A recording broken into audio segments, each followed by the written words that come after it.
Bom dia, graça e paz a todos que estão nos assistindo dos distritos. Queremos dar a paz do Senhor, desejar um bom dia a todos os irmãos que estão reunidos conosco para adorar ao Senhor neste culto.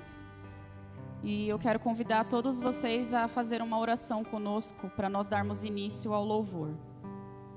Senhor, nosso Deus e nosso Pai, nós queremos te agradecer, Senhor, por essa manhã que o Senhor preparou. Queremos, Senhor Jesus, entregar esse momento a Ti, Senhor. Nós estaremos aqui, Senhor, cantando louvores a Ti, Te adorando, como a Tua igreja que o Senhor levantou, Pai, nesse dia para Te adorar, para engrandecer o Teu santo nome, Pai. Que o Senhor venha trabalhar em nossos corações e venha nos encher, Pai, nessa manhã do Teu Espírito e da Tua presença, Senhor. Em nome do Teu Filho Jesus, é que nós oramos e Te agradecemos. Amém. Vamos declarar a grandeza do Senhor. É maravilhoso poder dizer que o Senhor é grande e muito digno de louvor. Que Ele é a razão de estarmos aqui adorando ao nome dEle. Grande é o Senhor.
Confiamos em Teu infinito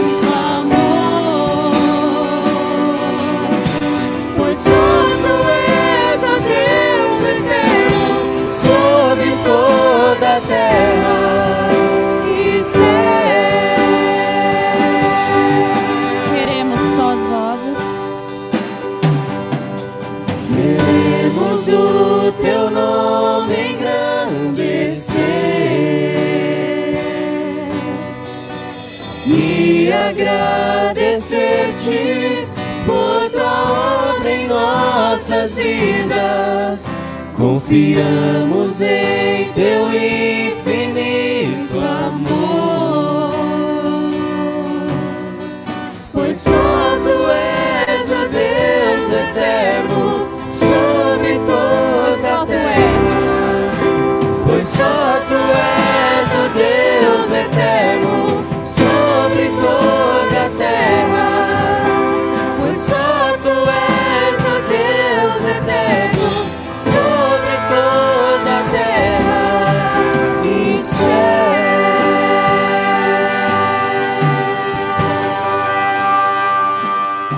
Senhor, nós queremos, Pai, agradecer por tua obra, Senhor, em nossas vidas. Agradecer pela tua obra, Senhor, em todos esses distritos, em todas as igrejas, Pai. Obrigada, Senhor. Nós confiamos, Pai, em teu infinito amor.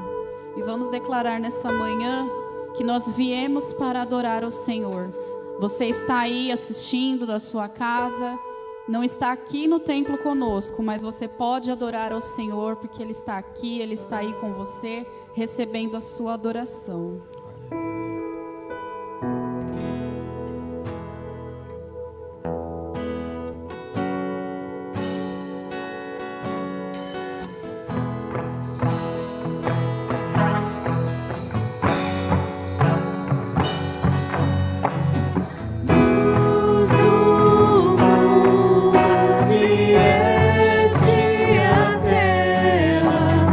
Para que eu pudesse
Pai, te adorando, Senhor. Recebe, Senhor, a nossa adoração. E a próxima canção diz: Espírito, enche a minha vida. Se hoje nós estamos aqui, se hoje essa obra maravilhosa da Igreja Metodista Livre chegou até os dias de hoje, e creio que vai chegar ainda até a eternidade, é pelo auxílio do Espírito Santo. É porque homens e mulheres foram guiados pelo Espírito Santo. E essa é a nossa intenção, é ser cheios, ser guiados e conduzidos pelo Espírito Santo para viver a vida de Jesus, como Jesus andou, em santidade, em comunhão, e que nós possamos declarar agora: Espírito, enche o meu ser. Faça dessa canção uma oração, onde quer que você esteja, e peça: Senhor, vem encher a minha vida.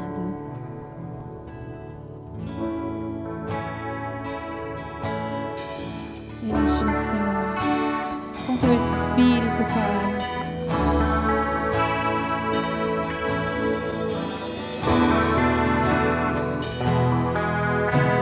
Espírito,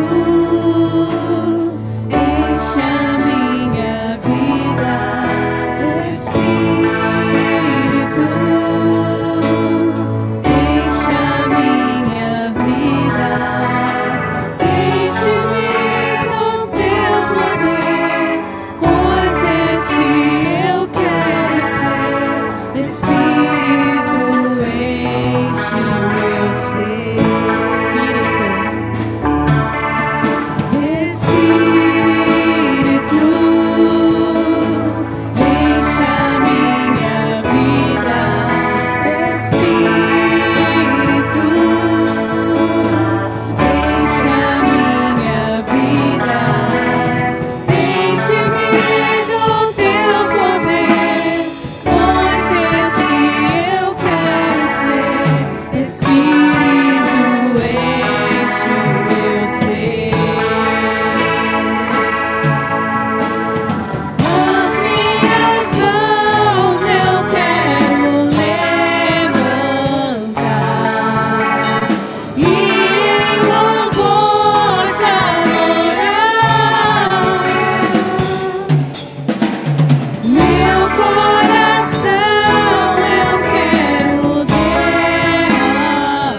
Senhor, nós te louvamos, Pai, te adoramos nessa manhã, Senhor, e pedimos: enche as nossas vidas, Senhor, enche-nos do teu poder, porque queremos ser teus, Pai, somente teus. Um povo, Senhor, exclusivo. Um povo, Senhor, separado. Um povo obediente, Senhor. E sabemos que sem Ti nada podemos fazer. Sabemos, Senhor, que somente guiados pelo Teu Espírito, Senhor, nós podemos dar bons frutos. Nós podemos, Senhor, ser diferentes, Pai, neste mundo. O qual o Senhor nos chamou e nos colocou para ser luz, Senhor. Através do poder do Teu Espírito, Pai. E a última canção, ela diz assim: venha o Senhor minha vida oferecer. Que a sua vida seja, nessa manhã, uma oferta de amor, uma oferta de sacrifício na presença de Deus. E esse é o motivo de estarmos aqui. O Senhor, Ele nos criou para Te adorar, para Te louvar, para Te servir. E através das nossas vidas, vidas são alcançadas, são salvas. E nós dependemos totalmente de Deus para operar essa obra em nossas vidas. Amém?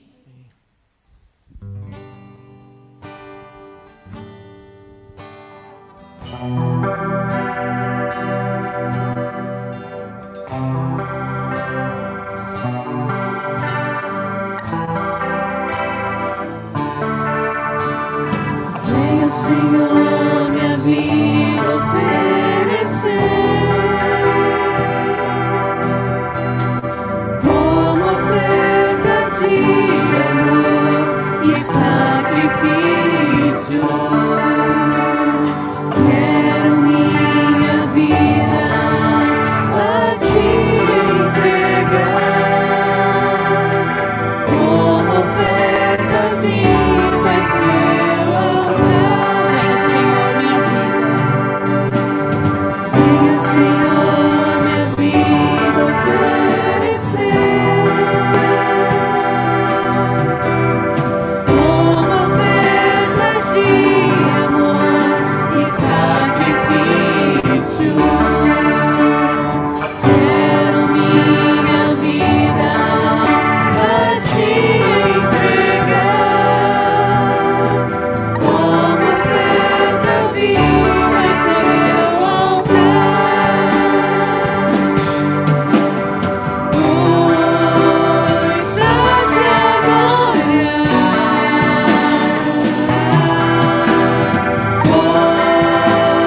que eu nasci. Cumpre em mim o Teu querer. Faça o que está em Teu coração. E que a cada dia eu queira mais e mais estar ao Teu lado, Senhor. Pois para Te adorar. Pois pra Te adorar foi que eu nasci. Cumpre em mim o Teu querer. Faça o que está em Teu coração. E que a cada dia eu queira mais e mais estar ao Teu lado, Senhor. Estar ao Teu lado, Senhor.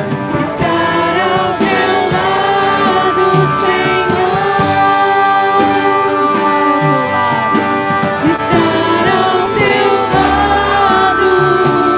Estar ao Teu lado. Estar ao Teu lado, Senhor.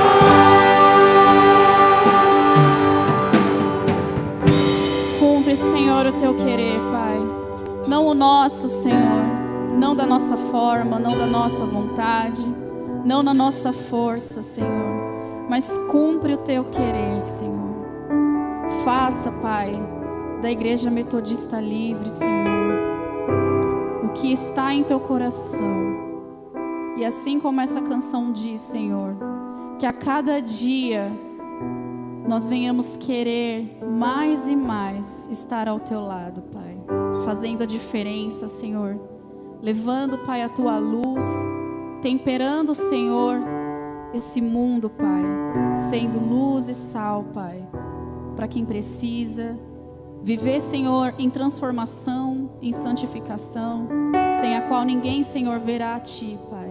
Nos capacita, Senhor, a estarmos aqui, Pai, sempre, deixando que o Senhor cumpra o Teu querer em nossas vidas, em nossas igrejas, em nossa liderança, em cada ministério, Senhor, representado, Pai, nessa transmissão. Em nome do Teu Filho Jesus, Senhor, é que nós oramos e Te agradecemos. Amém. Amém. Agora eu vou chamar o pastor Joel, que vai nos apresentar o missionário Aníbal. Bom dia, Igreja Metodista Livre. Nós estamos muito contentes mesmo. Obrigado, Amanda, Igreja Metodista Livre do Planalto. Fantástico, que louvor, que maravilhoso, né? Quem gostou do louvor aí, levanta a mão, dá um emoji aí, manda uma mensagem aí no YouTube, agradecendo a Deus por esse louvor maravilhoso. Eu vou apresentar para vocês hoje o missionário Aníbal. O missionário Aníbal, ele é venezuelano e ele migrou para o Brasil nessas crises da Venezuela. Ele veio para o Brasil e Deus tem transformado o coração dele desde que ele tinha 12 anos. Ele serve a igreja, que ele já é uma pessoa que serve, que é um missionário dentro da Venezuela. E Deus, quando ele casou com a Caroline Zabadiel, eles casaram e eles tiveram esse chamado para vir para o Brasil. E eles vieram para o Brasil um pouco antes da pandemia. Quando eles chegaram aqui, a pandemia fechou tudo. E aí eles ficaram aqui no Brasil e eles encontraram um outro casal de pastor Gregório. E eles começaram, então, a plantar a Igreja Metodista Livre lá em Manaus, né? E nossa igreja, a Igreja da Vila e com a Igreja de Diadema, nós estamos montando uma equipe para ir para lá, trabalhar com o Aníbal, e a gente vai levar 4 médicos, 3 dentistas, enfermeira, e a gente vai fazer um atendimento, trabalho com as crianças, evangelismo, e a gente está super animado, né, Aníbal, para trabalhar junto. Amém, amém, sim. Estamos muito animados e felizes de poder pertencer à Igreja Metodista Livre em Brasil. A Igreja Metodista Livre está crescendo cada dia, né? Glória a Deus. E vamos a conhecer um pouco. E agora você apresenta um pouquinho do trabalho lá em Manaus. Eu vou apresentar um pouco do que nós estamos fazendo, o que Deus está fazendo através de nós em Manaus. Amém? Quero saludar a vocês, que Deus abençoe muito mais e que Deus abençoe a todos aqueles que estão ali presenciando pelo YouTube. Amém? Então, a igreja em meu Manaus, nós temos um lema, que é amar, discipular e servir. Amém? Quantos dizem amém? Amém. Amar, discipular e servir. E Aníbal, o que é isso? Amar. Amar é amar a Deus. Amém? Quantos amam a Deus? Amém. E amar essas pessoas. Um dos mandamentos que Jesus nos falou para nós. Amar a Deus com todo o nosso coração e amar ao nosso próximo. Amém? Então, amar significa para nós, na igreja em Manaus, amar a Deus e amar as pessoas. E fazer também, obedientemente, o que Deus nos comissionou, fazer discípulos. Fazer discípulos, que é assim como a igreja cresce. Amém? É assim como nós crescemos como igreja. É assim como a Igreja Metodista Livre tem permanecido tanto tempo, fazendo discípulos que amam a Deus e que amam o seu próximo. Amém? E aprendendo através do discipulado o serviço a Deus, o serviço à Igreja do Senhor. Porque nós somos instrumento que estamos na mão do Senhor para servir. Amém? Quanto querem servir ao Senhor? Nossa primeira reunião foi, na verdade, quando nós conhecemos a família do pastor Gregório, que está lá. Nós não tínhamos conhecido lá na Venezuela. Nós nos conhecemos aqui no Brasil, através de uma reunião que nós fizemos com a pastora Cásia e o pastor César da Venezuela. E nós marcamos para outra semana nos reunir como bons venezuelanos comer sopa, né? E nessa comida muito boa, muito boa. O que vão em julho vão experimentar a sopa venezuelana. E nós nos reunimos e ali no papo, falando, marcamos para nos reunir todo domingo para louvar o Senhor na casa do Gregório. Eu fiz um convite para meus amigos venezuelanos e ele fez o convite para seus amigos. E nessas nossas primeiras reuniões, nessas primeiras reuniões que vocês vão ver, chegou o apartamento até 30, 40 pessoas. Nossa, e nós falamos assim, bom, o que vamos fazer com tanta gente? É muito. O apartamento ficou pequeno para nós. E ali continuamos 1, 2, 3 meses. E um dos irmãos que estava congregando com nós nos falou, Aníbal, o pastor Gregório, minha casa eu tenho uma garagem maior. Por que nós não fazemos o culto lá? E fazemos sopa. E tem um monte de venezuelanos ali que moram bem perto. E eu falei, vamos, combinamos. Aos 2, 3 meses de já não caber dentro do apartamento. Era muito pequeno. Vocês estão vendo as fotos ali, o pessoal comendo sopa, todo mundo bem um do lado do outro. Não tinha pandemia. Não estava tão forte, né? Poderíamos ficar juntos. E ali, depois, nós mudamos essa garagem, né? Que vamos ver. Nós mudamos para lá, um espaço bem maior. Nós ali fizemos a entrega de nossas primeiras Bíblias, que é uma questão difícil para nós como venezuelanos conseguir Bíblia em espanhol, mas conseguimos, amém? E conseguimos entregar uma turma que foram como 12, 15 Bíblias que nós conseguimos dar para os venezuelanos que são novos crentes, sabe? Não é que tem crentes lá que tem 15, 20 anos na igreja. Não, todo mundo é novo crente, porque eles chegam para tomar a sopa. E nesse tempo da sopa, nós pregamos a palavra de Deus. Amém? E eles começaram a se converter a Deus, mas queriam ler a palavra de Deus, mas não tinha. Então, muitos não falam bem o português e é mais difícil para eles. Então, conseguimos algumas Bíblias, entregamos e já temos entregado um monte de Bíblia. E imagina, a garagem também ficou pequena. Começou a ficar pequena, começamos a aumentar 40, 50 pessoas, né? Então, tivemos a oportunidade de alugar um prédio maior. E nós alugamos esse prédio, mas aí nós recebemos a visita missionária com o pastor Daniel Wesley, o pastor Hervio e o pastor Rodrigo. Eles nos visitaram lá. Foi a primeira visita missionária para nós nos conhecer bem, porque tudo é online, né? Que benção, online. Nós conhecemos ali, conversamos, marcamos uma visita missionária. Eles foram lá, visitaram o nosso prédio, né? Só que o prédio já estava grande. O prédio aí vocês vão conseguir enxergar as fotos do prédio. E a questão foi que não tínhamos os recursos para sustentar o prédio. Então, aos 4 ou 5 meses que nós tivemos também que entregar o prédio, né? Ali não saímos porque estava pequeno. Ali saímos porque não conseguimos manter o local. Amém? E ficamos assim como que, e agora? E agora o que vamos fazer? Mas Deus tem um controle de tudo. Amém? Deus tem um controle de tudo. E temos um irmão que ele alugou a sua casa e nos falou assim, nossa, eu tenho uma garagem aqui. Vocês podem vir nesta garagem e fazer os cultos. Ali nós conseguimos levantar algumas ofertas da igreja em Brasil e nós conseguimos, né, nos mudar para o próximo local que está ali.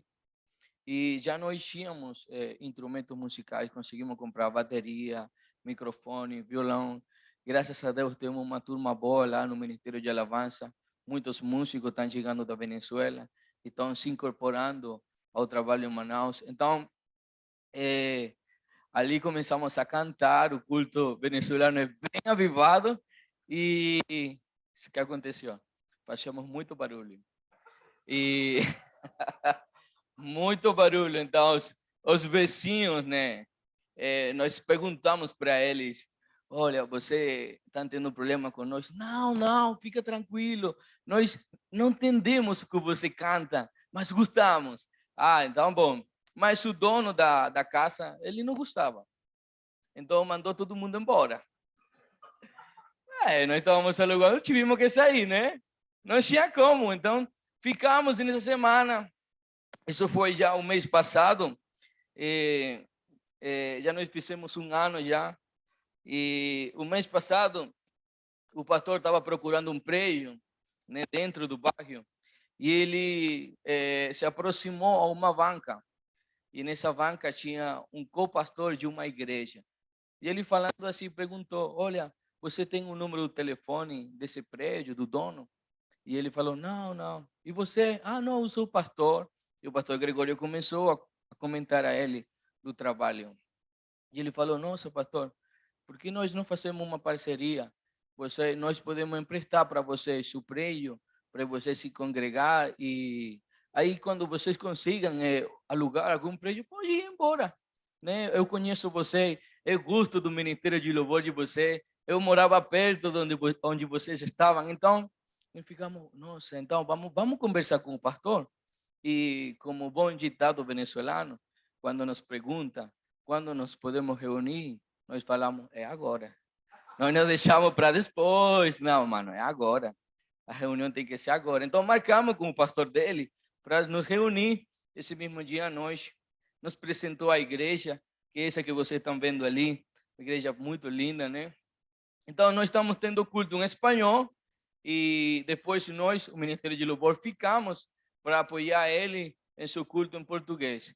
Então está sendo um tempo de bênção, né? Por enquanto nós estamos ali já, e uma das coisas que temos feito em Manaus é trabalhar com as crianças.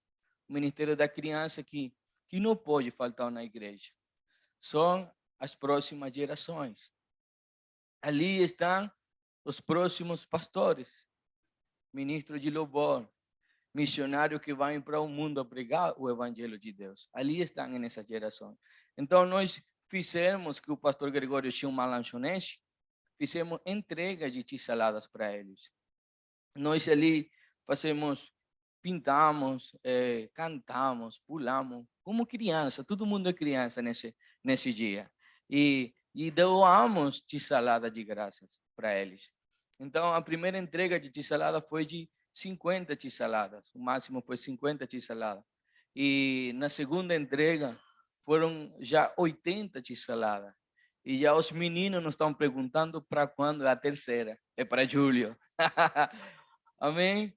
E imagina, chegam pessoas, né? Chegam as crianças, chegam com os pais, e nós aproveitamos o tempo que a criança está pulando para falar de Deus para os pais, né? Então tem sido um tempo muito maravilhoso.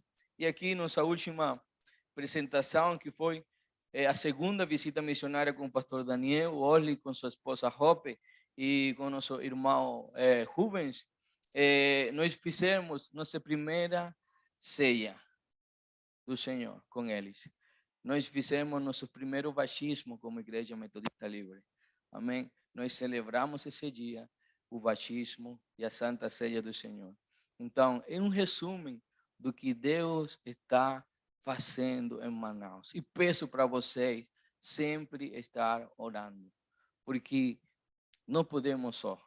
Tem que o Espírito de Deus nos conduzir. Amém? Amém, amém. Muito bem. Eu gosto muito da ideia da lagosta. A lagosta é um bicho que, quando ela cresce, ela muda de casca. E aí a casca aumenta, né? Então ela não muda de casa, ela aumenta de dentro para fora, e aí ela cria a casca, né? E eu acredito que a igreja de Manaus está crescendo e ela precisa de uma casca nova, né? E eu creio que aqui nós estamos conectados em 9 igrejas, né? E eu queria convidar vocês para participarem da mudança de casca da lagosta de Manaus, para a gente poder participar disso. E eu acho que a melhor ideia, eu estava orando comigo, e eu acho que a melhor ideia é que você fizesse uma oferta dentro da sua igreja, avisasse a tesouraria, pastor, na tesouraria da sua igreja, eu quero fazer uma oferta para à Igreja Metodista Livre de Manaus.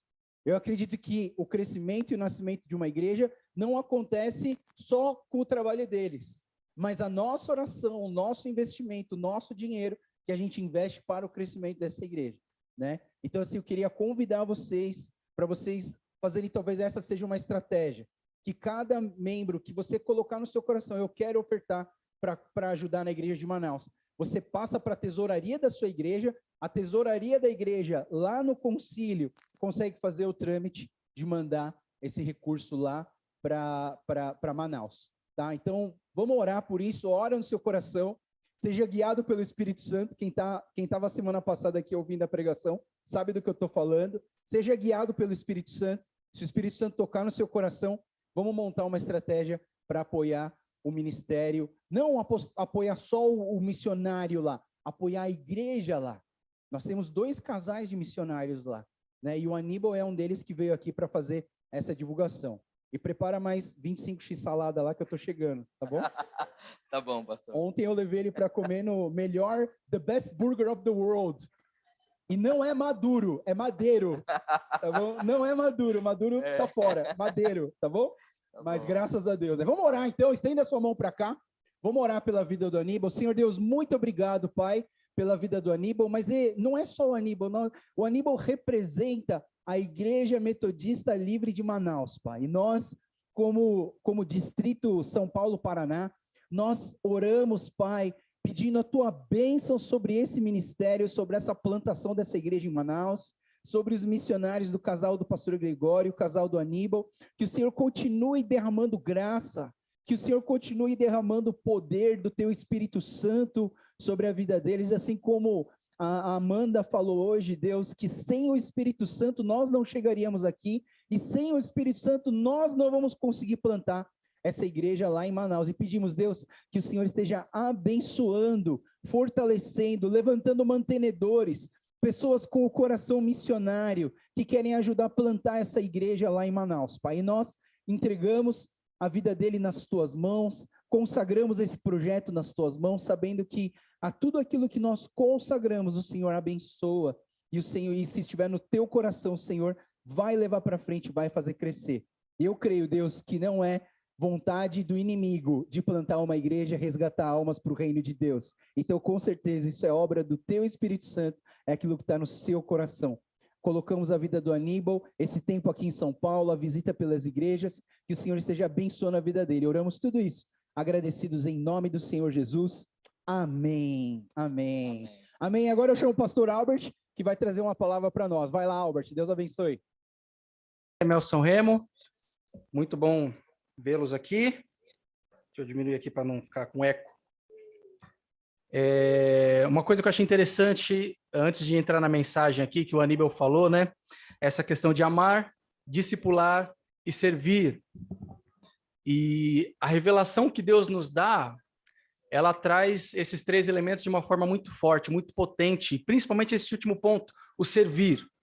Porque quando Deus se revela para nós, não é uma revelação que fica para nós, mas é uma revelação que a gente tem o trabalho, a obrigação de compartilhar. Então é servir, é trabalho, trabalho, trabalho, e aí você vai e colhe os frutos desse trabalho. Ou não, né? Às vezes Deus ele vai abençoando e outra pessoa vai colher esse fruto. Mas na EMEL de Manaus é bem interessante ver esses frutos aí, né? Os batismos, as almas ganhas e essa igreja aí trocando de casca, como o pastor Joel falou.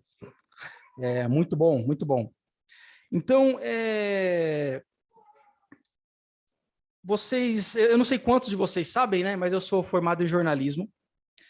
Na verdade, eu sou um pseudo-jornalista, porque eu digo que eu costumo dizer que eu faço parte da pior raça de jornalista que existe, porque eu sei guardar segredo. Né? Então, se eu fosse trabalhar em um site de fofoca, eu ia passar necessidade de morrer de fome, porque esse trabalho exige que você compartilhe informações, né? Então, uma coisa que me chama bastante atenção na área do jornalismo, nessa área de comunicação, é que aquilo que você precisa dedicar tempo é aquilo que gera interesse para as pessoas, é aquilo que é urgente, é aquilo que traz a ideia da pessoa falar assim, eu preciso saber disso. E são essas as coisas que que ocupam as manchetes dos jornais, que ocupam aí a maior parte do Jornal Nacional, enfim, dos jornais de TV, né, das revistas. É aquilo que as pessoas têm interesse em saber, aquilo que choca. E é por isso que quando aqui em São Paulo tem algum acidente na Marginal Pinheiros, ninguém fica sabendo. Por quê? Porque é alguma coisa comum, tornou-se comum. Coisas comuns, as pessoas não têm interesse em saber. Eu tenho mais coisa para fazer, eu vou cuidar dos meus afazeres, né? Então, mas quando tem alguma coisa mais importante, por exemplo, quando um avião cai, todo mundo fica sabendo quando um avião cai. Por quê? Porque é um negócio que choca, é um negócio que não é comum, né? O avião, para quem não sabe, é o meio de transporte mais seguro do mundo, né? Então, quando acontece alguma coisa com o avião, sai nas manchetes, né? Então, aquilo que gera interesse para as pessoas é aquilo que deve ser comunicado. E eu diria que todo pregador, ele tem esse papel. Mateus, só dá uma olhada aí para ver se não está ninguém mandando nada no chat, tá? Não sei se meu áudio está bom, se tá dando para me ouvir. Estou às cegas aqui. Mas Deus revela, revelação dada por Deus. Então eu diria que todo pregador, todo pastor, ele tem esse papel de comunicador do reino de Deus. Ele tem que trazer essa notícia que chama a atenção. Ele tem que dar essa manchete. Ele tem que enquadrar a comunidade naquela necessidade, naquela urgência, para que a comunidade ela seja transformada, né? Então ele tem essa obrigação. E qual que é essa urgência, então? Essa urgência fala a respeito das boas novas. Cristo vive. Essa é a melhor revelação que a gente pode trazer para as nossas vidas, que a gente pode abraçar com esperança. Cristo vive. E ao longo da história, o Senhor ele levantou grandes comunicadores para trazer essas boas notícias, essas boas novas. E hoje eu queria usar esse grande jornalzão aqui, essa grande manchete, para que a igreja possa refletir sobre o trabalho que o Senhor nos chama. Eu comentei sobre os pastores, sobre os pregadores, mas o trabalho de espalhar, o trabalho de revelar as boas novas do reino é de todos nós, de cada um de vocês, de cada pessoa que ouvir essa mensagem aqui na rua. Essa mensagem é nossa responsabilidade. E o Senhor, então, ele chama pessoas, né, para fazer essa comunicação. E essas pessoas, elas vão trabalhar, então, no departamento de comunicação do reino. E hoje, eu queria trazer alguns exemplos bíblicos para que você entenda essa responsabilidade que você tem e para que você consiga executar essa função com êxito, com sucesso. E é coisa fácil. Para poder executar esse trabalho de comunicação, esse trabalho de revelação das boas novas do reino, a gente só precisa fazer o que Deus manda. Simples assim. Conhecendo a vontade dele e fazendo o que ele manda. Como assim? Então, eu queria refletir com vocês sobre essa revelação de Deus para nós, que está aqui, nesse livro bonito, né? Seu livro pode não ser tão bonito como o meu, mas o conteúdo da mensagem é igual, né? E aqui Deus revela algo que é uma verdade. Essa verdade ela é atemporal. O que significa? Que ela não muda ao longo do tempo, ela permanece a mesma, ela é imutável. Ela é universal, em todos os lugares do mundo, em todos os cantos do nosso planeta redondo, essa verdade é única. Jesus Cristo é o único Senhor e Salvador. É só através dele que nós conseguimos trilhar e alcançar o caminho da salvação. E então, como eu disse, ao longo da história, a gente consegue ver alguns exemplos de grandes pregadores, de grandes comunicadores que deram uma grande notícia para um grande número de pessoas. Eu queria trazer, então, dividir em 4 exemplos, em 4 momentos da história, para a gente poder entender como essa revelação de Deus ela é importante. E quando eu falo isso, eu queria que você entendesse, eu não queria que você apenas ouvisse, mas fica aqui um convite para que você não só ouça, mas para que você pratique. Aqui na Imel São Remo, para quem é das outras Imels, a gente tem aqui o método LOCA. O método LOCA, qual que é o método LOCA? Então, ler, orar, congregar e agir. Então, ler, orar, congregar e agir. Então, a gente usa esse método LOCA para que a gente entenda que a mensagem de Deus revelada para nós, ela não é algo que fica somente com a gente, mas é algo que a gente tem que passar. A gente tem a obrigação, o trabalho de passar essa revelação para outras pessoas, essa mensagem. E eu queria, então, através do método LOCA, trazer para você essa importância de que você não só ouve aquilo. Então, a mensagem que você ouvir aqui hoje, eu quero que ela te deixe com um pensamento na cabeça e com uma intenção no coração. É isso. Você vai sair daqui com um pensamento na cabeça e uma intenção no coração. Qual que é o pensamento que eu quero que você saia? Deus revelou algo que é urgente para o mundo. Esse é o pensamento. E qual que é a intenção que eu quero que você saia daqui? Ou da sua casa? Cabe a você expor ao mundo essa urgência que Deus revelou. E assim, não é que você seja especial. Não é bem assim. Mas Deus tem algo para fazer no mundo através de você. A gente refletiu aqui na Imersão Remo alguns domingos sobre essa questão da importância, né, do valor que nós temos. Eu não sou especial, valoroso, simplesmente pela minha beleza. Né? Ainda bem, né, Mateus? Que beleza não é o que dá o nosso valor. Se fosse, eu não ia ter muito valor, eu acho. Não é pelos seus talentos, não é pelas suas habilidades, não é pelo aquilo que você faz de bom que você tem valor. Não é pelas suas conquistas, nada disso te torna especial. Porque a palavra de Deus só não passa na frente da câmera. A palavra de Deus, lá em Isaías 64:6, ela diz que as nossas melhores obras, elas são como trapos sujos diante do Senhor. As nossas melhores obras, aquilo que a gente faz de melhor, é como se a gente estivesse limpando o nariz com um lenço. E é isso, para Deus é isso, não presta, não serve. O que me torna valoroso, então? Cristo. Cristo em mim me torna valoroso. Ele me torna alguém de valor, não por mim, não por você, não por vocês, mas por esse Deus que nos chama e que tem esse convite para que Ele habite em nós e para que nós trabalhemos para Ele. Então, é por isso que você tem que ter essa ideia na cabeça de que Deus revelou algo urgente, e é por isso que você tem que ter essa intenção no coração de falar para o mundo, de revelar para o mundo algo que o Senhor revelou para você. Então, para explicar então essa situação, eu queria trazer esses 4 exemplos, são 4 momentos da história nos quais o Senhor revela algo importante e urgente, e alguém tem que agir diante daquilo importante e urgente que Deus revelou. E o primeiro momento é com Moisés. Moisés, então, é chamado por Deus para fazer um trabalho que ele se considera indigno, ele não se considera competente, capaz de fazer aquela missão. E cá entre nós, ele já realmente não era. Não era. Mas Deus chegou para ele e falou assim, você vai fazer porque eu estou te chamando. Então ele teve a característica mais importante para cumprir uma missão, Moisés tinha. Qual que era? O chamado de Deus. E Moisés, então, vai lá e cumpre a função dele de libertar o povo lá da escravidão do Egito. E assim que eles saem lá da escravidão do Egito, Deus dá algumas instruções para Moisés. Ele fala assim, olha, eu quero que esse povo tenha um padrão diferente. Eles estão muito acostumados com o paganismo, com a adoração a outros ídolos, com a idolatria, com um estilo de vida medíocre, um estilo de vida bem ruim. E eu quero levar esse padrão lá no alto. Deus fala para Moisés. E qual que é o instrumento que Deus usa para fazer com que o povo tenha um padrão alto de vida, valendo uma Bíblia? Quem lembra? Qual que é esse padrão?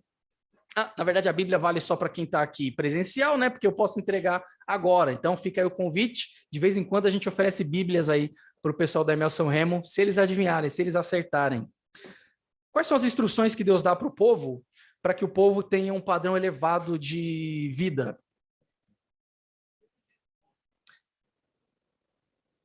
Mais ou menos. Como é que é? Obediência, mas ele dá instruções. Quais são essas instruções? Ensinar as palavras, mas Deus fala para Moisés escrever essas palavras e trazer para as pessoas. Fala alto, hein? Eu ouvi alguém falar alguma coisa. Os 10 mandamentos, aí o Lineker acertou. Então, Moisés recebe os 10 mandamentos, depois você vem buscar sua Bíblia. Moisés, então, escreve os 10 mandamentos para que o povo de Israel ele tenha um novo padrão de vida. Era necessário que eles abandonassem os maus hábitos, era necessário que eles entendessem que agora eles não tinham mais que viver um padrão de vida medíocre, adorando a ídolos, não servindo ao Senhor, se esquecendo do Senhor. Esse, inclusive, é o motivo pelo qual eles vão para a escravidão do Egito, né? A desobediência. Então, Moisés, parte da missão dele era mostrar para aquele povo teimoso que agora eles eram libertos da escravidão. Libertos da escravidão. E essa liberdade, ela urgia, né? Era uma urgência para eles entender que eles tinham que abandonar certos hábitos, que eles tinham que começar a perceber que certos hábitos não eram saudáveis. Às vezes a gente acha que certas coisas que a gente faz, por não fazer mal para ninguém, a gente acha que está certo. Às vezes não está. E às vezes está fazendo mal para alguém, para você talvez. Então Deus ele manda a gente mudar o nosso padrão de vida. Esse é um primeiro aspecto da revelação que Deus nos dá. Ela muda o nosso padrão de vida.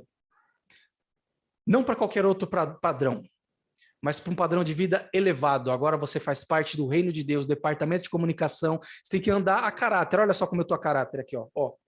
Roupinha social, sapatênis, camiseta polo, abotoada até a gola aqui. O padrão, não é o melhor padrão, mas enfim, só para a gente entender, né? Deus, então, ele pede para que a gente mude o padrão, ele quer o melhor de você. E o melhor de você só vai alcançar nele. Olha que interessante, né? Essa notícia, então, era interessante para os israelitas? Era uma notícia urgente? Muito. Era uma notícia muito urgente. Era de interesse dos israelitas ouvir aquela notícia? Talvez. Estavam acostumados, né?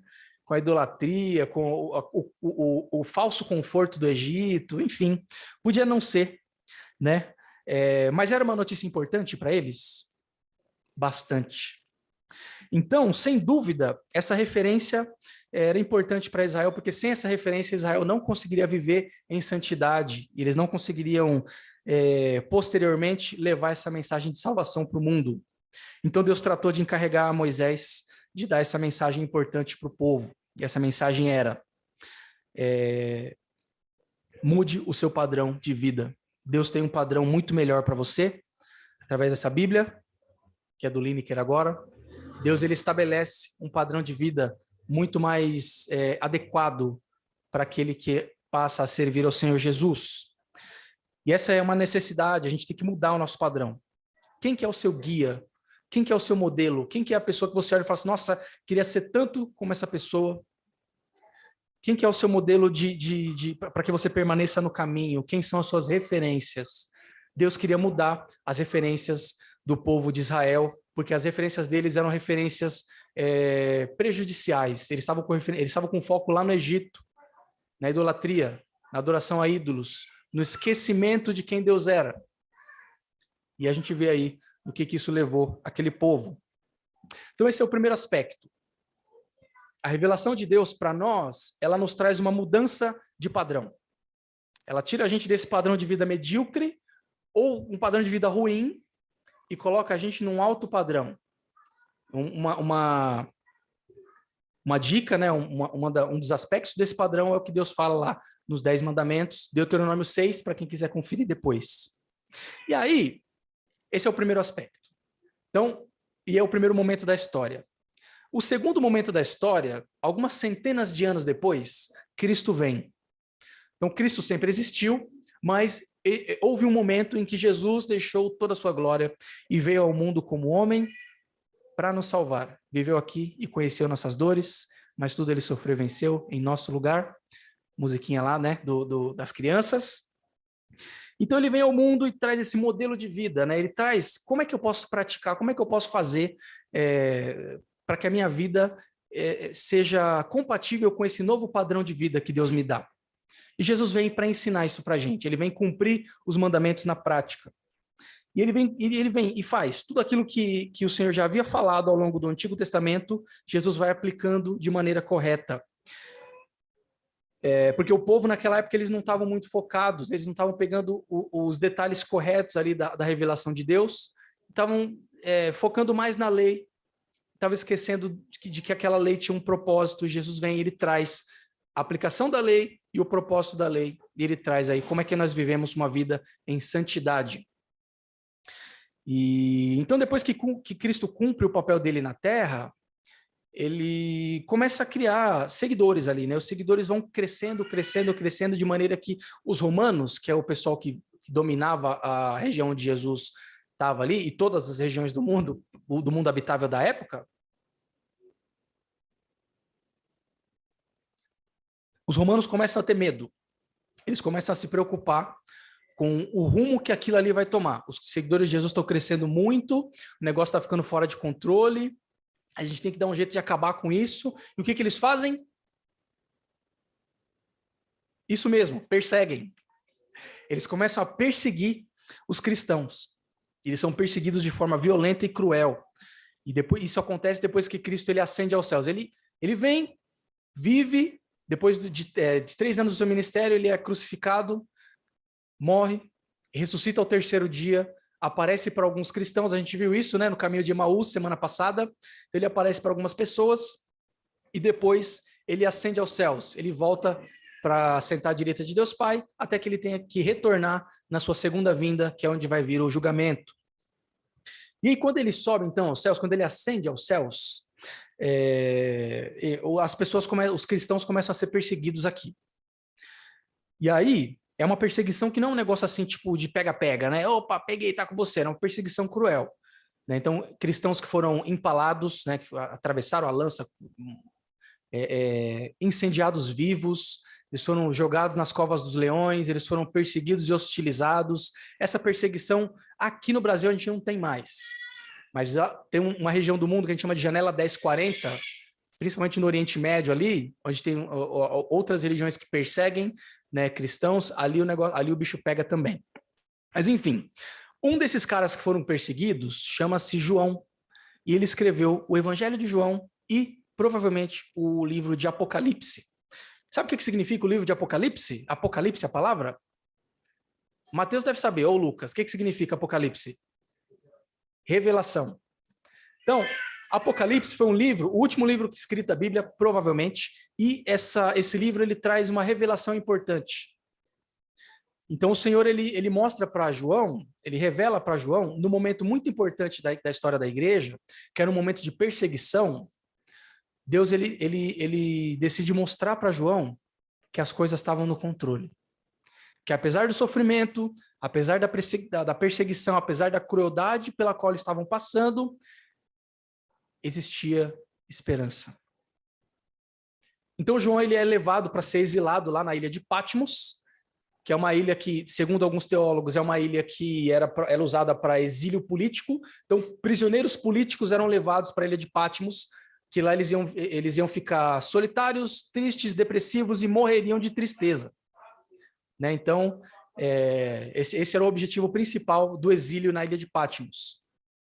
E João vai para lá. E nesse momento em que João é perseguido, condenado ao exílio, condenado a viver numa ilha para entristecer e morrer de tristeza, o Senhor ele revela algo importante para João. E eu queria ler com vocês o primeiro capítulo de Apocalipse, alguns versículos só. Primeiro verso 3, depois do verso 8 ao verso 20, para a gente entender um pouco. O verso 3, que eu achei muito sensacional, ele diz: feliz aquele que lê e pratica as palavras dessa profecia, e felizes os que ouvem a mensagem e obedecem ao que ela diz, pois o tempo está próximo. E aí agora, a partir do verso 8 até o verso 20, Jesus diz o seguinte: eu sou o alfa e o ômega, diz o Senhor Deus. Sou aquele que é, que era e que ainda virá, o Todo-Poderoso. Eu, João, irmão e companheiro de vocês no sofrimento, no reino e na perseverança para a qual Jesus nos chama, estava exilado na ilha de Patmos por pregar a palavra de Deus e testemunhar a respeito de Jesus. O que acontece? Quando acontecia essa pregação, esse evangelho, esse evangelizar, no qual os discípulos foram chamados, eles diziam o quê? Existe um rei, e esse rei chama-se Jesus, e os romanos tinham o rei deles. Então eles falavam assim: vocês estão trazendo um outro rei? Que negócio é esse? Não, não pode não, vamos perseguir esses caras. E por isso ele foi um preso político, porque os romanos entendiam que eles estavam trazendo um outro rei que não o rei de Roma, imperador de Roma. Então, verso 10. Era o dia do Senhor e me vi tomado pelo Espírito. De repente, ouvi atrás de mim uma voz forte, como um toque de trombeta. E a voz dizia: escreva num livro tudo o que você vê e envie-o às 7 igrejas da cidade de Éfeso. As 7 igrejas nas cidades de Éfeso, Esmirna, Pérgamo, Tiatira, Sardes, Filadélfia e Laodiceia. Quando me voltei para ver quem falava comigo, vi 7 candelabros de ouro, e em pé, entre eles, havia algum semelhante ao Filho do Homem. Vestia um manto comprido, com uma cabeça, com uma faixa de ouro sobre o peito. A cabeça e os cabelos eram brancos como a lã e a neve, e os olhos como chamas de fogo. Os pés eram como bronze polido, refinado numa fornalha, e a voz ressoava como fortes ondas do mar. Na mão direita tinha 7 estrelas, e de sua boca saía uma espada afiada dos 2 lados. A face brilhava como o sol, em todo o seu esplendor. Imagina, se do nada você vê uma visão dessa. Assusta, hein? Verso 17. Quando o vi, caí aos seus pés como morto. Ele, porém, colocou a mão direita sobre mim e disse: não tenha medo, eu sou o primeiro e o último, sou aquele que vive. Estive morto, mas agora vivo para todo sempre, e tenho as chaves da morte e do mundo dos mortos. Portanto, escreva o que viu, tanto as coisas como as que estão acontecendo agora, como as que acontecerão depois.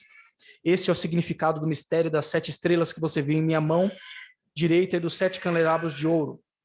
As 7 estrelas são os anjos das 7 igrejas e os 7 candelabros são as 7 igrejas. Então, vamos entender o contexto. A igreja está sendo perseguida, morta, sendo tratada com crueldade, com hostilidade. João é tratado com mais hostilidade ainda e é levado para ser exilado em Patmos.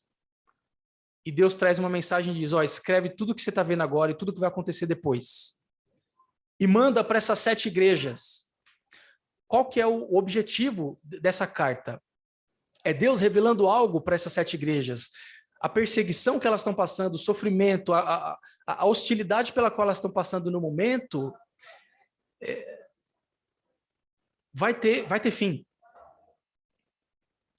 E essa visão, então, de João, ela é a primeira mensagem de esperança que é maior do que toda aquela perseguição, toda aquela dificuldade que a igreja primitiva lá da província da Ásia estava passando, ou passaria. Essa revelação era urgente? Muito urgente. Era necessária? Altamente necessária. Então o Senhor, ele aparece de uma maneira que espante João, para que João possa entender o quão glorioso é o nosso Deus. E aí Deus mostra através disso que João e as igrejas perseguidas não estavam sozinhas. Estive morto, mas agora vivo. Eu sou o primeiro e o único. Eu sou o Alfa e o Ômega. Eu tenho as chaves da morte. Então Jesus aparece com um corpo glorificado. A gente falou, né, sobre o corpo glorificado essa semana. Jesus aparece sobre o corpo glorificado. Ele se apresenta daquela forma para que João e as igrejas que receberiam essas cartas de João entendessem que não existe nada capaz de desfazer aquilo que Deus está fazendo. Eu lembro muito daquela frase, né, que a gente viu lá, eu a Cecília, o Neto estava junto, o Matheus, a Gabi, que a gente viu lá no Rio de Janeiro, né? A missionária com a camiseta escrito: Deus, não me deixe de fora daquilo que o Senhor está fazendo no mundo. Né? E essa revelação é exatamente para isso, para que você entenda, Deus está fazendo algo no mundo, e se você quiser, você não precisa ficar de fora. Na verdade, ninguém vai ficar de fora. A gente vai ver isso daqui a pouco. Então, essa revelação de Deus, a gente já viu no primeiro aspecto que ela traz uma mudança de padrão. Ela eleva o padrão de vida para a gente, o padrão de vida de Deus. Mas ela não faz só isso. Né? Os 10 mandamentos, eles trazem essa mudança de padrão para um padrão elevado. Mas essa revelação de Deus, ela também ensina a gente que essa mudança de padrão, ela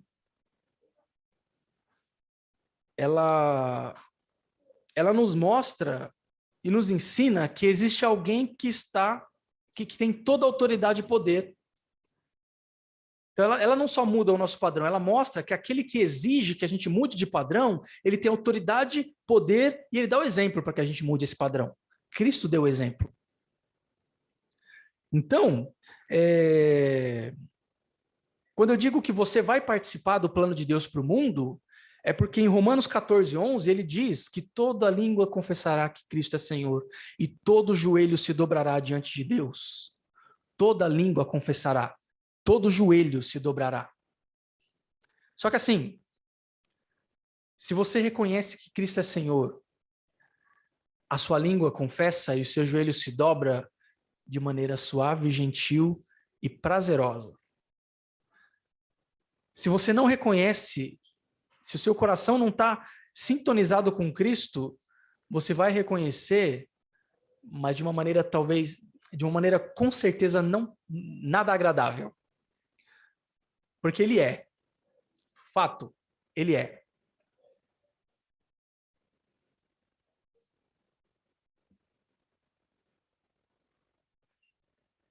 Então, a gente viu, então, dos 4 momentos que eu falei, a gente viu 2 momentos na história. Primeiro momento, Antigo Testamento, 10 mandamentos, mudança de padrão. Segundo momento, Novo Testamento, revelação de Deus a João na ilha de Patmos, a autoridade daquele que exige a mudança de padrão. E agora a gente vai para os 2 próximos momentos. Então, a gente viu 2 momentos que estão relatados aqui nesse livro bonito ou no seu livro que chama Bíblia. E isso serve como regra para nós. E agora, os 2 próximos momentos, eu já estou caminhando para o final, são os momentos em que mostra aí a parte prática da história pós-Bíblia. Como todos sabem, ou quase todos, John Wesley, juntamente com Carlos Wesley, eles foram os fundadores do movimento metodista, que depois veio a se tornar a Igreja Metodista. Esse movimento nasceu dentro de uma outra igreja, chamada Igreja Anglicana, e depois ele cresceu muito, se separou e se tornou, então, a Igreja Metodista. E o John Wesley, ele entendeu isso, ele entendeu que a revelação de Deus para nós era algo urgente, ele entendeu que a revelação de Deus para nós era algo que tinha que mudar o nosso padrão de vida para um padrão elevado. Ele entendia que a revelação de Deus para nós, ela muda o nosso ser desde o tutano do osso, lá do DNA. Ele muda nas menores partículas do nosso corpo, do nosso espírito. Porque a Bíblia diz que a palavra de Deus, ela separa como uma espada afiada alma de espírito. E a Bíblia, ela usa a palavra alma e a palavra espírito várias vezes para a mesma coisa. Então é difícil a gente separar o que é alma e o que é espírito na Bíblia. Às vezes ela usa enfim, tem vários exemplos. Então, mesmo essa dificuldade que tem de separar alma e espírito, a palavra de Deus separa. Então ela muda a nossa estrutura de uma maneira muito profunda. E John Wesley, ele deu esses exemplos mostrando, né, demonstrando através da vida dele, interna e externa, essa mudança de padrão. Era tão grande essa mudança de padrão que por isso eles receberam o apelido de metodistas, porque eles eram muito metódicos, eram muito centrados ali em alguns elementos que eles consideravam importantes, que realmente eram a oração, a leitura da palavra, o compartilhamento, a oração entre eles. O método Louca. John Wesley, junto com os metodistas lá, o movimento metodista, praticavam o método Louca, né? Então, ele deu esse exemplo de que a palavra de Deus, ela muda o nosso padrão, ela mexe na nossa estrutura. E ele levou essa mensagem de esperança para a Inglaterra lá de 1700. Nessa época, a Inglaterra não era essa Inglaterra bonita que a gente vê na TV, com os ônibus de 2 andares vermelhos, com o Big Ben, né? Com os monumentos da Inglaterra. Não era. Era uma Inglaterra que estava perdida, na miséria. Os pobres cada vez mais pobres, os ricos cada vez mais ricos, trabalhos... eles ainda eram a favor da escravidão, então trabalhos dignos trabalhos indignos, né? E nesse momento, as pessoas elas se envolviam com drogas, né, com ópio, com álcool, outros tipos de drogas da época, porque assim elas conseguiam anestesiar o coração e viver aquela vida miserável que elas tinham. E 2 ações de John Wesley que eu queria trazer aqui mostram o empenho dele. ao trazer essa mensagem urgente do reino para aquela Inglaterra?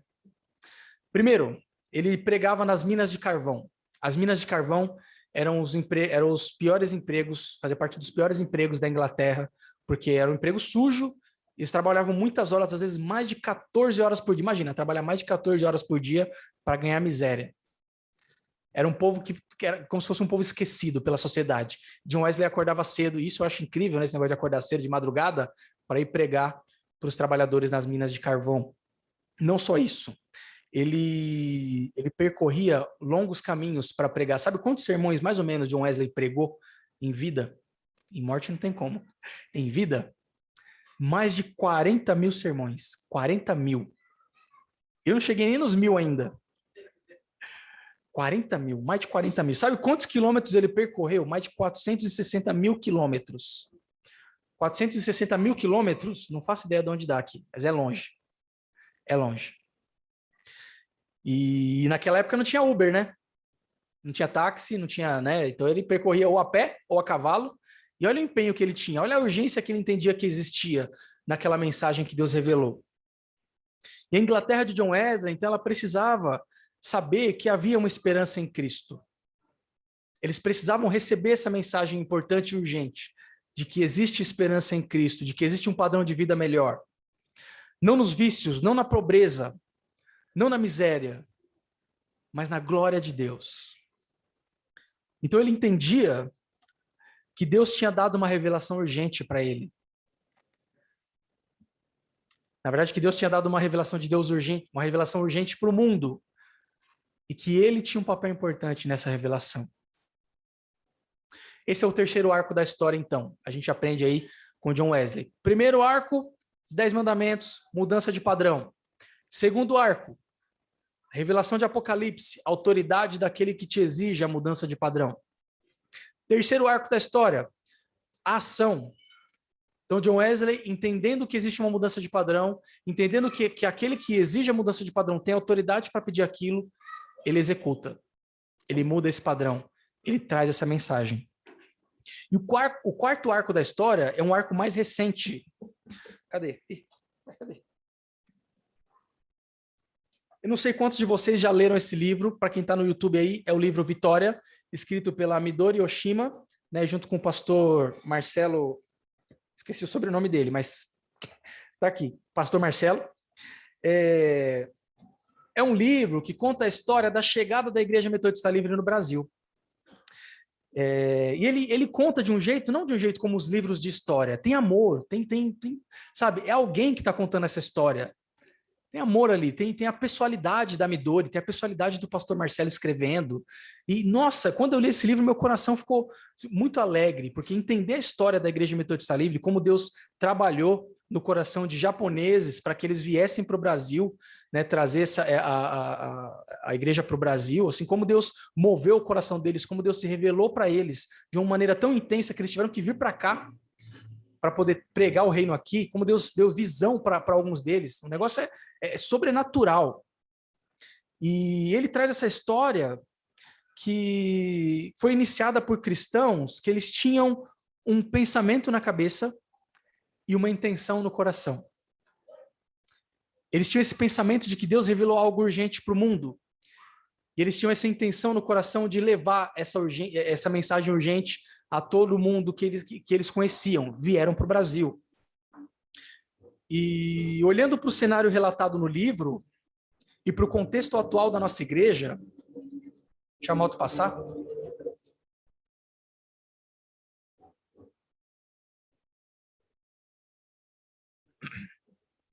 Então, olhando para o cenário que a dona Midori relata no livro, e para o contexto da nossa igreja hoje, eu vejo um campo enorme para a gente semear. Eu vejo um trabalho enorme para a gente fazer. Mas eu também vejo muita mão de obra. Pessoas que precisam entender a urgência dessa revelação. Deixa o carro do ovo passar. É do peixe, é o carro da sardinha. Quem quiser sardinha, ó, tava passando o carro aqui.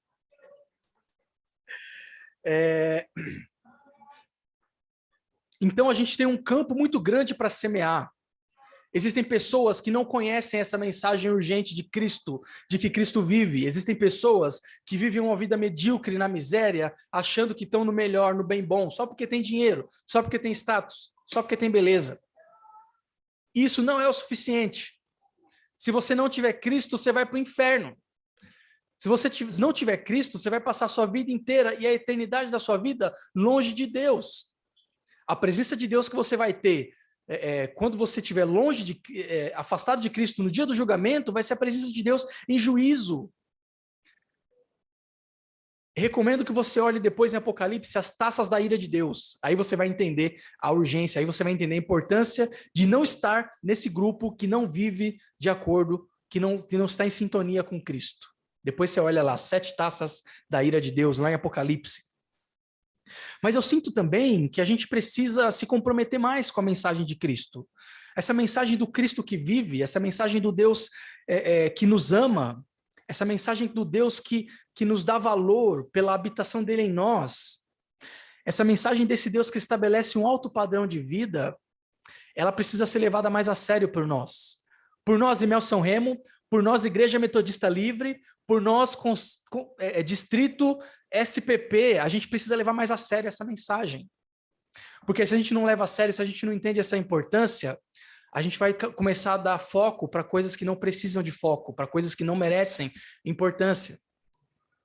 Teve um cara que percorreu 460 mil quilômetros, pregando mais de 40 mil sermões, porque a mensagem é urgente. O quanto de nós a gente tem dedicado, o quanto do nosso coração tem sido debruçado sobre esse livro tão bonito, sobre essa história que é a respeito desse livro. O quanto a gente tem dedicado para aprender e para ser transformados, para poder transformar. Esse é o conceito da revelação de Deus para nós. A gente precisa convidar outras pessoas a viver esse padrão. Mas a gente também precisa viver esse padrão dando exemplo. Cristo, quando ele vem e vive, ele dá o exemplo. Ele diz, quando Jesus lava os pés dos discípulos, ele fala, eu dei o exemplo para que vocês façam o mesmo. Eu dei o exemplo para que vocês façam o mesmo. E a gente tem essa obrigação, a gente tem esse trabalho de levar essa mensagem, que é uma verdade absoluta, atemporal, imutável, viva e transformadora. Não existe outro caminho para a salvação. Não existe outro caminho para Cristo. O sacrifício de Cristo, morte e ressurreição de Jesus, é o único caminho capaz de nos levar à redenção. Ele nos levará a essa redenção que nos fará ajoelhar em amor, que nos fará ajoelhar de forma voluntária, de forma amorosa, de forma em adoração ao nosso Deus, e não obrigados por reconhecer que ele de fato era quem ele dizia ser. E essa é a mensagem urgente que o Senhor está chamando você para propagar para o mundo. Entra aí, senta aí. Essa é a mensagem de Deus, essa é a mensagem que Deus está chamando você para proclamar para o mundo. Cristo vive. Não existe vida sem Cristo, não existe outro caminho além dele, não existe outro além dele. E a gente precisa viver isso. Não só do falar, mas do exemplo. A gente precisa começar a trazer essa mensagem urgente para as nossas vidas. E quando a gente começar a se empenhar mais nisso, a gente vai parar de perder os jovens para o mundo. A gente vai parar de perder os nossos adolescentes para o mundo. A gente vai começar a entender que a igreja tem um papel importante e que as crianças têm um papel ainda tão importante quanto dentro da igreja. A Ana costuma falar, né?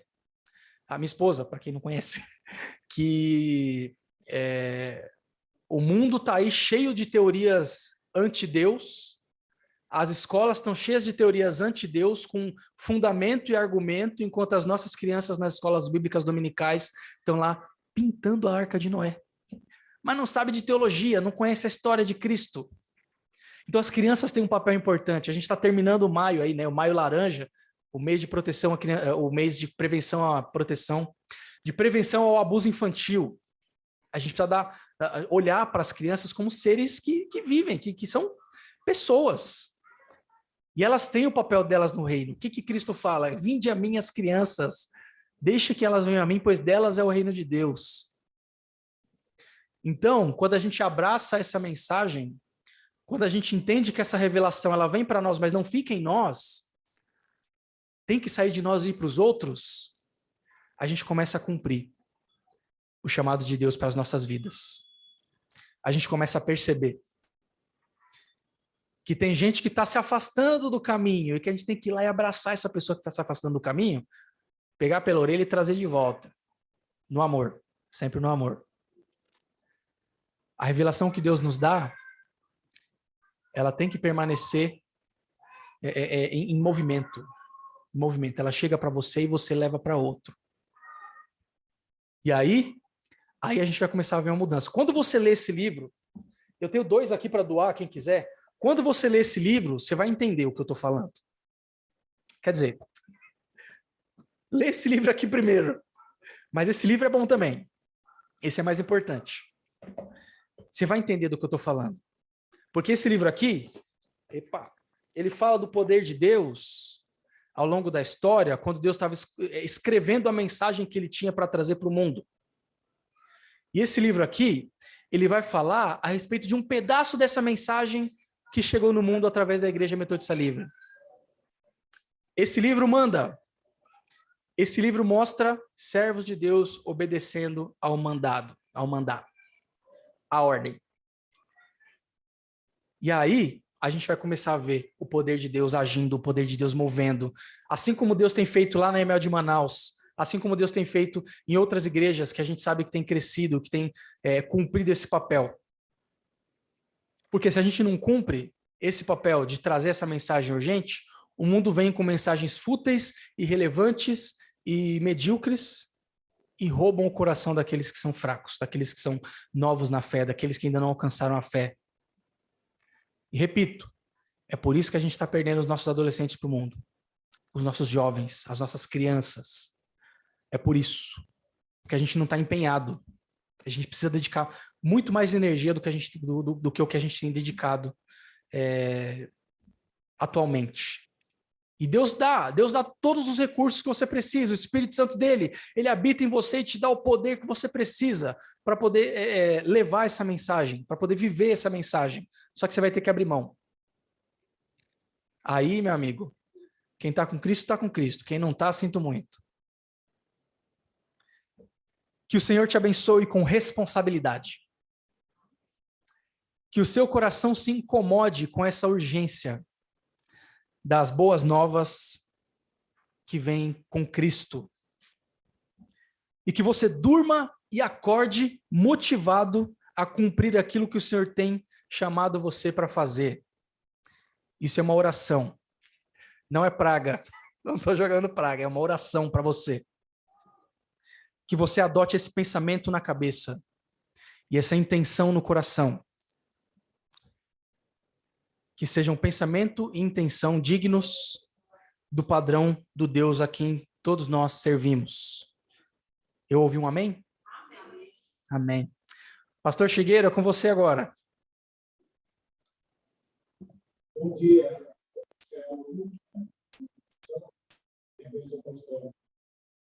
Sim, pastor. Nós te agradecemos. Essa revelação todos que essa revelação também vem com a responsabilidade de nós.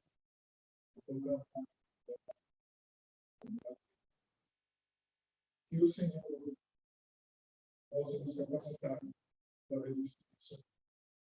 Que nós cantamos o Espírito Santo possa encher-nos cada dia, cada dia. Que necessita de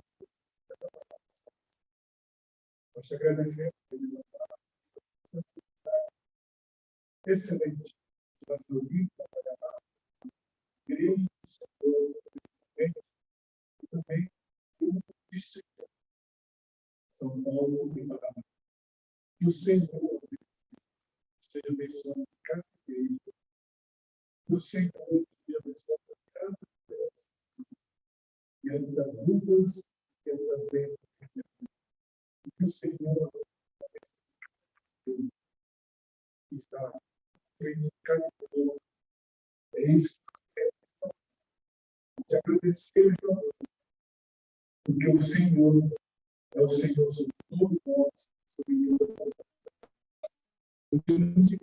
Senhor, conforme o nosso Espírito. É isso que nós oramos. E que a graça do Senhor Jesus, o amor de Deus e a comunhão do Espírito Santo possa estar com todos nós, agora e para sempre. Amém. Então, encerrando tudo, e não se esqueça que no mês que vem nós teremos novamente. Muito obrigado. Senhor.